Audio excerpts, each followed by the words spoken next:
We wanted to bring you on though because there's a lot of notable players this season returning from injuries, and one of the ones that comes top of mind is Dak Prescott. Talk to us a little bit about Dak's road to recovery and when we should expect him to be 100%. I was really worried. Having an open fracture dislocation, we saw what happened with Alex Smith. You can have infections, you can have nerve injury. He avoids all that. He gets on the field.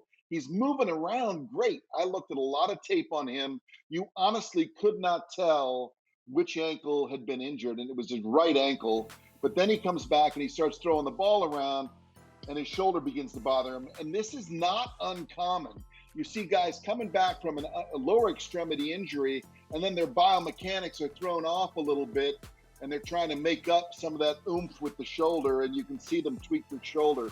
So he's had a second MRI, and things look good. So I certainly expect to see him back 100% for the regular season, but I don't know how much, if any, we'll see him in the preseason. Well, preseason notwithstanding, I don't care about that. I need to know, is he going to be a fantasy league winner in 2021? I really think that he's going to push 5,000 yards. I really do. I think he's going to have a big year. I think they have a great offense, and Ezekiel Elliott obviously takes a lot of pressure off him. I think he's going to have. I think he's going to have a big year. What about, let's stay in the NFC East. What about Saquon Barkley? Obviously, the devastating knee injury last season. Where would you draft Barkley heading into the 2021 season? I'd be a little nervous. I'm seeing him in the top five or right at five in a lot of lists. I probably would go 10. I don't know that I'd go five. I'd be a little bit nervous. I'd be afraid of a slow start. I do think that he'll be back to himself once he gets 4 or 5 games in, but I think he's going to have a little bit of a slow start. Yeah, I'm one of those guys who's going in on him a little bit early. Okay, how about 7? Can I do 7? Is 7 acceptable, Doc? I'll accept 7. That's a good compromise. All right, fair enough. Before we get to our next guy, we asked our fans on Twitter which quarterback has the most potential to break out this season: Jalen Hurts, Joe Burrow, Tua Tagovailoa, or Trevor Lawrence. The winner in this poll by a close margin was Joe Burrow.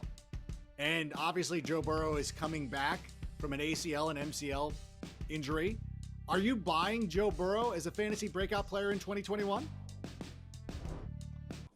I don't know about that. When he got hurt, he is Gumby because that looked like a borderline knee dislocation. How he just got his MCL and his ACL, I don't know. And again, this is a guy that I've watched on tape, moving around great. All right, he really is, but he's not himself.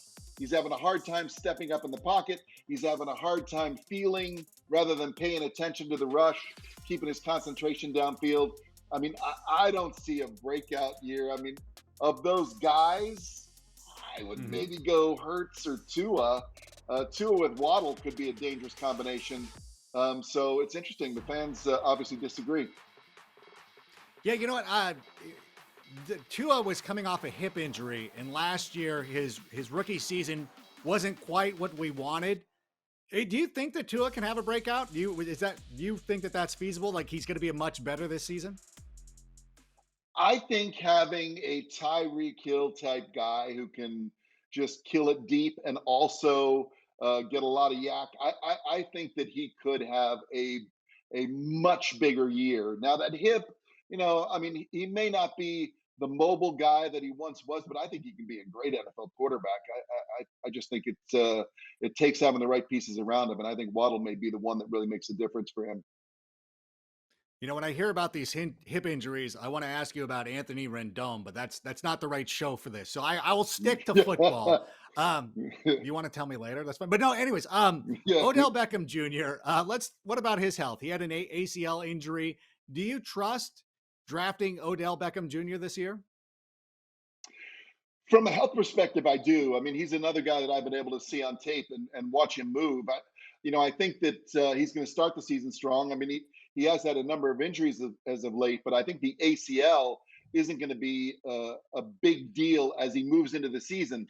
And the one thing I want to say is that I was really worried about that chemistry between Baker and Odell, and about Baker's ability to get him the ball down the field. But Baker was making those throws to the X receiver, later in the season, and I think Odell's going to be that much more wide open. So I expect him to go over 1,000 yards. I expect him to go, somewhere around 10 touchdowns. I think Odell's going to really help some people.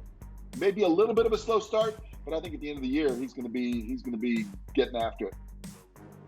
Oh my gosh. Well, thank you. I appreciate all this because Odell was it's funny because I was worried about Dak Prescott.